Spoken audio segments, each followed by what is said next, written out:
पांडे, आप देख रहे हैं मेट्रो दिनांक टीवी न्यूज। आइए देखते हैं आज की खास खबर। कांदिवली में मुंबई मनपा सत्ताधारी शिवसेना के भ्रष्टाचार के खिलाफ भाजपा ने किया पोल खोल विरोध। कांदिवली अकुल्ली रोड स्टेशन के पास 19 अप्रैल 2022 के शाम 7 बजे मुंबई मनपा में शिवसेना की सरकार के खिलाफ पोल खोल का आयोजन भाजपा के नगर सेवक सागर सिंह ने किया था। इस शुभ अवसर पर भाजपा के विधायक अतुल भातखलकर ने मुंबई मनपा सरकार के कई भ्रष्टाचार को उजागर किया। आमदार अतुल भातखलकर ने यह भी कहा है कि हम किसी को छेड़ते नहीं और हमें किसी ने छेड़ा तो हम उसे छोड़ेंगे नहीं। हमें जनता ने प्रश्न पूछने का हक दिया है, हम आपसे प्रश्न पूछते रहेंगे। मुंबई महानगर पालिका में भ्रष्टाचार शुरू है। 325 करोड़ की संपत्ति मनपा के टेंडर में भ्रष्टाचार करके कमाया गया है और वही पूर्व मंत्री व विधायक सुधीर मुंगंटीवार ने मनपा के भ्रष्टाचार के खिलाफ कई पोल खोलते हुए महाराष्ट्र की सरकार की तीखी प्रतिक्रिया करते हुए निंदा की है। आइए हम देखते हैं मेट्रो दिनांक टीवी न्यूज पर भाजपा के पोल खोल के आयोजन में किसने क्या कुछ कहा। 2014 तक 54 वर्षों के बाद और मुंबई की मेट्रो तो बहुत बाद में हुई। 11.4 किलोमीटर ये 26 मई 2014 के पहले थी मुंबई में। अरे मुंबई का व्यक्ति कितना कष्ट करता उसको तो सलाम है।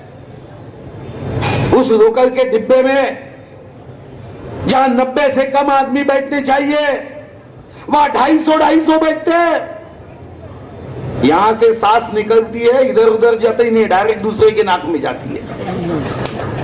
इतना कष्ट, पसीना बहता है। माननीय देवेंद्र जी के नेतृत्व में हमने मेट्रो के काम शुरू किए। भारत सरकार ने परमिशन दी। 235 किलोमीटर की मेट्रो को 1,41,000 करोड़ की मान्यता दी। आपने क्या किया? हमारी मुंबई है, तुम्हारी मुंबई है। तो ऐसा कोई करता है अपने परिवार के लोगों के साथ? बोले हम आगे में कार शेड नहीं बनने देंगे। क्यों नहीं बनने देंगे भैया? हम नहीं बनने देंगे क्योंकि वो देवेंद्र जी ने तय किया था। भारतीय जनता पार्टी और हिंदू हृदय सम्राट स्वर्गीय बाला साहब ठाकरे जी की शिवसेना ने तय किया था। हमारा काम ये बनाने का नहीं है, बिगाड़ने का है। सारी मेट्रो को रोक दिया। सारी मेट्रो, अगर मेट्रो हो जाती, हमारा टारगेट 2025 तक 235 किलोमीटर 1,41,000 करोड़ का हमारा टारगेट रोक दिया भैया। मुंबई भी ये प्यार है? तुमको प्यार नहीं, व्यापार से मतलब है। और ऐसे पार्टी के खिलाफ तख्त बदल दो, ताज बदल दो, बेईमानों का राज बदल दो, ये भावना से हम यहां एकत्रित हुए हैं। ये बकासुर राजनीति, ये भ्रष्ट राजनीति को हमें दूर करने का संकल्प यहां करना है। जो मैं बोल देता हूं उसको समझने भाषा समझता है। पूरा का पूरा भ्रष्टाचार मुंबई कारपोरेशन में है। मैं जानता हूं, समझता हूं कि मुंबई की जनता का एक एक मिनट, एक एक समय महत्वपूर्ण होता है। 1 मिनट की लोकल छूट गई तो सारी प्लानिंग को बिगाड़ देती है। मगर ये बात भी सही है कि अगर हमारे हाथ से अगर अभी का समय छूट गया तो 50 साल मुंबई के जनता को तकलीफ भुगतनी पड़ेगी। और 50 साल के बाद यह इतिहास में लिखा जाएगा कि मुंबई के भारतीय जनता पार्टी के कार्यकर्ता, मुंबई की वो श्रेष्ठ देशभक्त जनता क्या कर रही थी। तो 50 साल के बाद जवाब ढूंढना मुश्किल हो जाएगा। और इसीलिए सिर्फ किसी को बदनाम करने के लिए, किसी को भ्रष्ट कहने के लिए, किसी को भ्रष्टाचारी साबित करने के लिए यहां नहीं आए।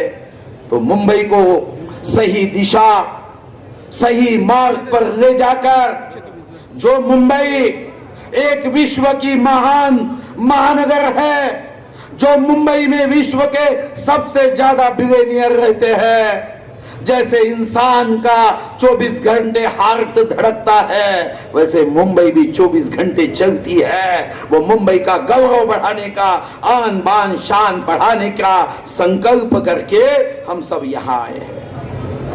क्या करते थे महानगर, कम ज्यादा आता होगा, मगर मुंबई की विशेषता है यहां का टेंडर 7,47,00,000 के हिसाब से, यानी 7 गुना ज्यादा ये टेंडर निकला। कोरोना में पैसे खाए, कोरोना भी सोचता होगा कि मैं यहां क्यों आया, सब जगह पे, और एक ही dialogue, there was an emergency. क्या इनको सहारा मिल गया, डूबने वाले को तिनके का सहारा। और माता की जय, भारतीय जनता पार्टीचा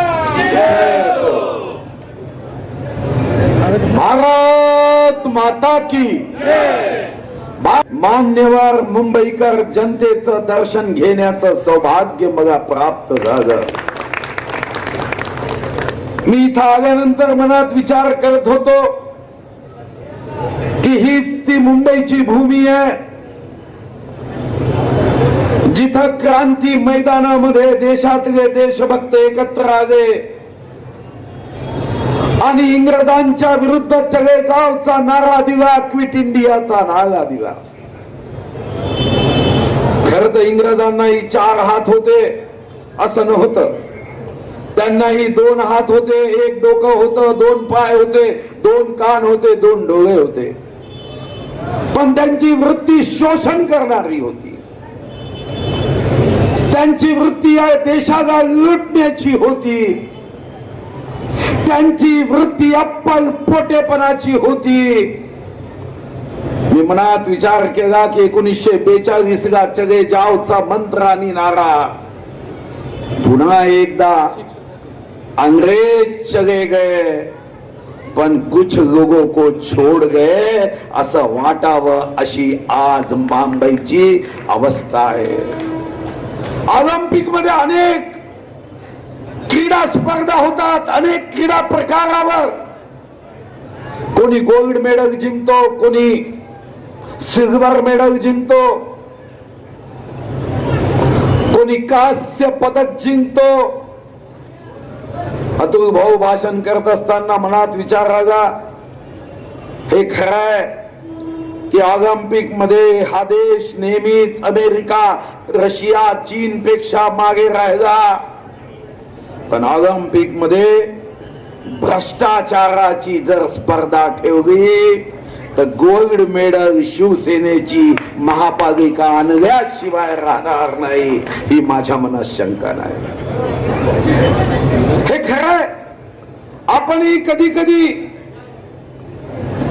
एखादं मासिक वाचताना, एखादं पुस्तक वाचताना एखादं चित्र कोड यायचं,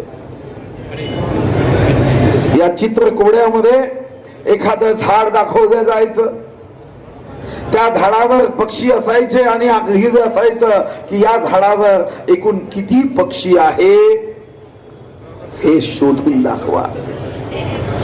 मी जेव्हा मुलांनी असं कोडं दाखवलं की या मुंबईच्या छत्रपती शिवाजी महाराज टर्मिनल समोरच्या इमारतीमध्ये एक फाईल अशी शोधून दाखवा की ज्यामध्ये पैसा खाल्ला गेला नाही, तर आपलं उत्तर निरंक असल्याशिवाय राहणार नाही।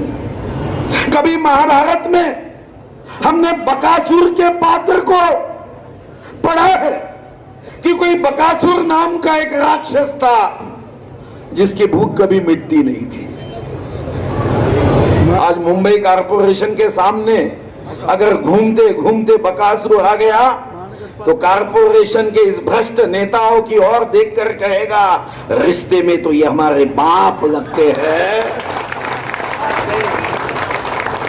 ये बात सही है कि वो हिंदू हृदय सम्राट स्वर्गीय बाला साहब ठाकरे जी की शिवसेना थी, वो विचारों के आधार पे चलती थी। ये नोटों के आधार पे चलती है। वो देशभक्ति के त्याग की भावना पर चलती थी। ये उस त्याग के ब्याज पर चल रही है, उस त्याग का ब्याज वसूल करने का काम करती है।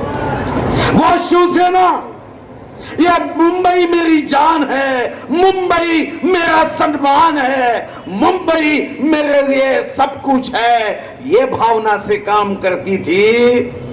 वो शिवसेना ये हिंदुत्व प्रधान व्यवस्था की ओर झुकती थी। ये शिवसेना खुर्ची प्रधान व्यवस्था की ओर झुकती है। यह कोई बैठक नहीं है, हमारे लिए ये कोई कार्यक्रम नहीं है, ये कोई सभा नहीं है कि हम सब खाली बैठे हैं, हमारा समय नहीं कटता। हम इसलिए आए हैं कि जो मुंबई विश्व में जिसने सबसे ज्यादा बिलियनियर को जन्म दिया, जो मुंबई के बारे में एक विश्व का ऐसा शहर माना जाता है जहां कोई व्यक्ति भूखा उठता है। कि ये तो वार्ड क्रमांक 29 की सुधीर भाऊ ये सभा है। यदि इसके जगह पर कांदिवली पूर्व विधानसभा की सभा हम करते थे तो ये पूरा रास्ता भी कम पड़ता था, इस प्रकार की स्थिति आती थी। सागर सिंह जी ने अपने भाषण के आखिरी में कल के रात की बात का कुछ जिक्र किया।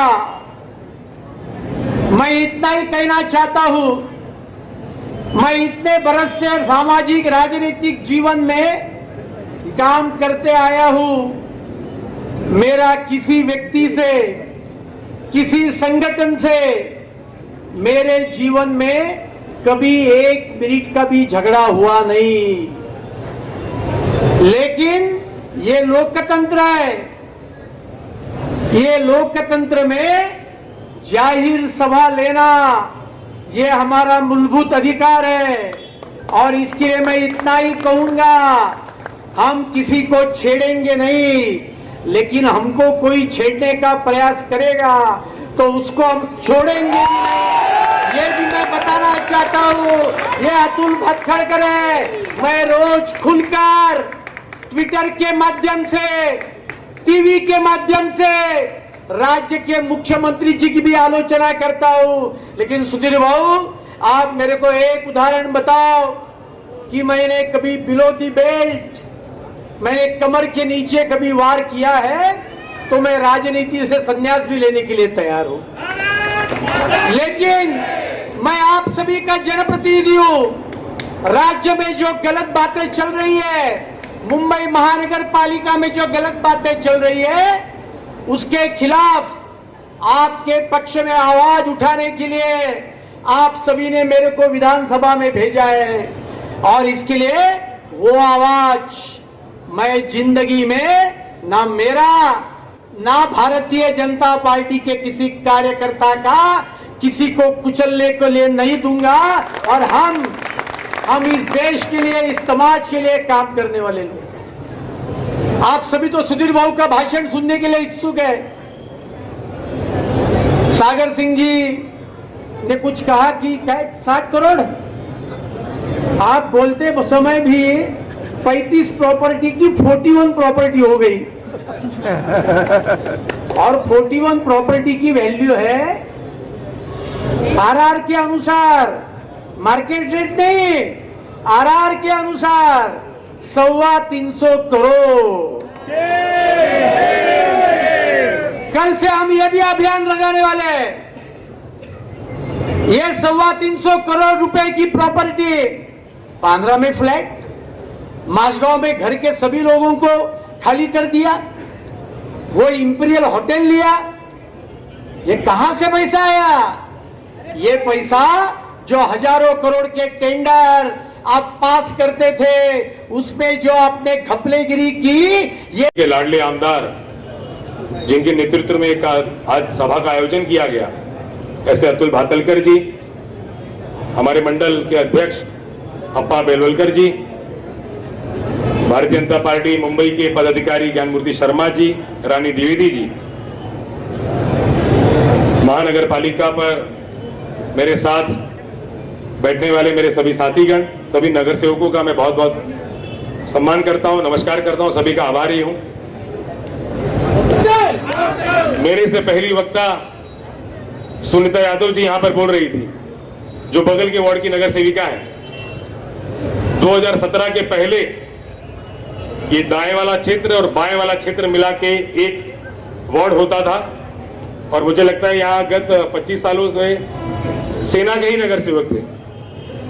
लेकिन आज कांदिवली में जो बदलाव आया है वो 2014 के बाद आया है, जो विकास के राह पर भारतीय जनता पार्टी के जनप्रतिनिधि हमारे आमदार साहब से चुन के आए। यहाँ पर 2017 में भारतीय जनता पार्टी महामारी में पूरा देश, पूरी मुंबई, पूरा प्रदेश कोरोना की महामारी से जूझ रहा था, और वही सत्ताधारी पक्ष का एक नगर सेवक, स्टैंडिंग कमेटी का एक चेयरमैन 35 फ्लैट्स खरीदता है।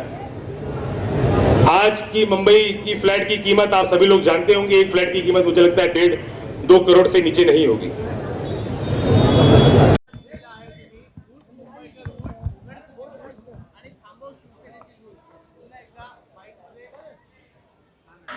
हा नारा स्पष्ट आहे, उठ मुंबईकर उठ, उगार तुझी मूठ आणि थांबव तुझीच तू रूट।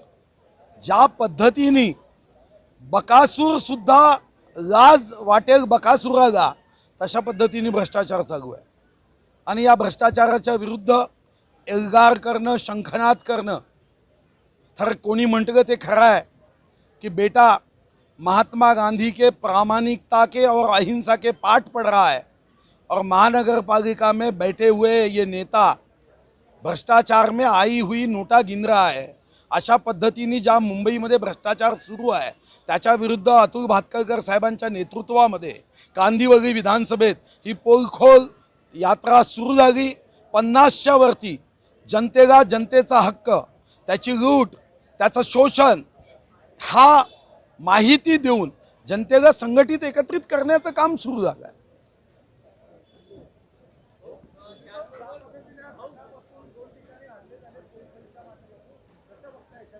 नाही, आम्ही त्यांना धन्यवाद देतो की इंग्रज सुद्धा जेव्हा देशाच्या हितासाठी एखादा आंदोलन, एखादा मोर्चा निघायचा ते सुद्धा हमगे करायचे, पण या हमग्यातून हा देशभक्त भारतीय जनता पार्टीचा कार्यकर्ता, हा राष्ट्रभक्त भारतीय जनता पार्टीचा कार्यकर्ता, देशभक्ति से जो खून न खोगे खून नहीं वह पानी है, मातृभूमी के काम ना है वो बेकार जवानी है, तो अजून उत्साहात येईल, ऊर्जेने येईल।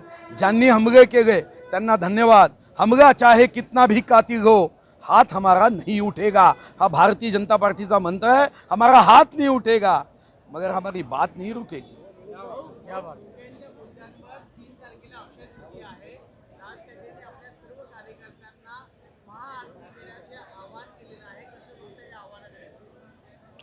जो है राम का वो देश के काम का ही भावना है। जो राम की बात कहेगा वही अच्छी बात कहेगा। तर आम्हाला वाटतं की चांगली गोष्ट आहे ना। आमचं तर मत आहे की सोनियाजींनी सुद्धा अयोध्येच्या मंदिरात यावं, या देशाची आत्मा, या देशाची आस्था तिथं विनम्र अभिवादन करावं, आम्ही त्यांचंही स्वागत करू। राम कोण्या पक्षाचा नाही, राम हा या देशाचा आहे, प्रत्येक जाती धर्माचा आहे। राम एक आम्हाला दिशा दाखवणारा शब्द आहे, आणि म्हणून राज ठाकरे साहेबांनी अयोध्येला भेट दिली, मला वाटतं की सर्वांनी स्वागत केलं पाहिजे। उद्या सोनियाजींनी परवानगी दिली आणि उद्धवजींनी सुद्धा भेट दिली तर त्यांचंही आम्ही स्वागत करू। आवाज की मर्यादा दी है या जो बातें कही है उस बातों को ध्यान में रखते हुए संविधान का सम्मान करते हुए काम करना चाहिए। तो मुझे लगता है कि भारतीय जनता पार्टी की भूमिका ये संविधान से देश चले, हर धर्म चले, ये रही है। मुंबई पुलिस आवाज कम की होगी या जिन्होंने बंद किया होगा, मैं उनको धन्यवाद देता हूँ कि हम धर्म के आधार पे देश आगे नहीं बढ़ा सकते। हम संविधान के आधार पे अगर देश को आगे बढ़ाना है तो जो संविधान में है, आपको भी पता है प्रभु राम जी का मंदिर ये सुप्रीम कोर्ट के निर्णय के बाद ही बनाने का संकल्प भारतीय जनता पार्टी का था और उसी आधार पे आगे चले। तो मुझे लगता है हम सब मिलकर, कोई भी धर्म का हो, कोई भी पंथ का हो, संविधान के मर्यादाओं का पालन करते हुए ये अमृत महोत्सवी वर्ष है।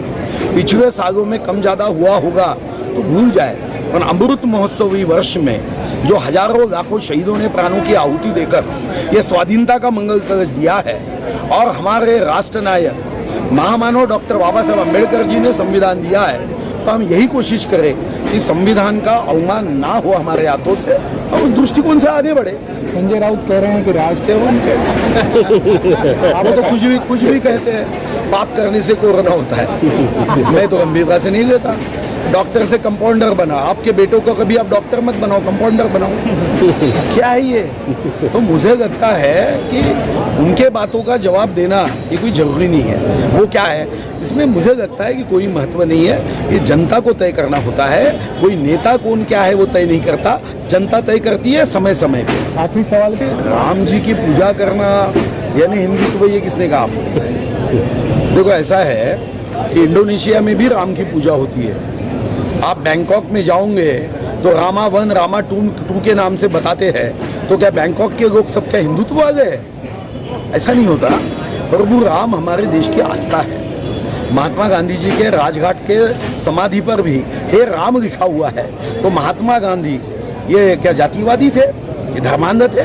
मुझे लगता है कि वोटों के तुष्टीकरण करने के चक्कर में आंखें रहते हुए भी बहुत लोग अंधे हो गए।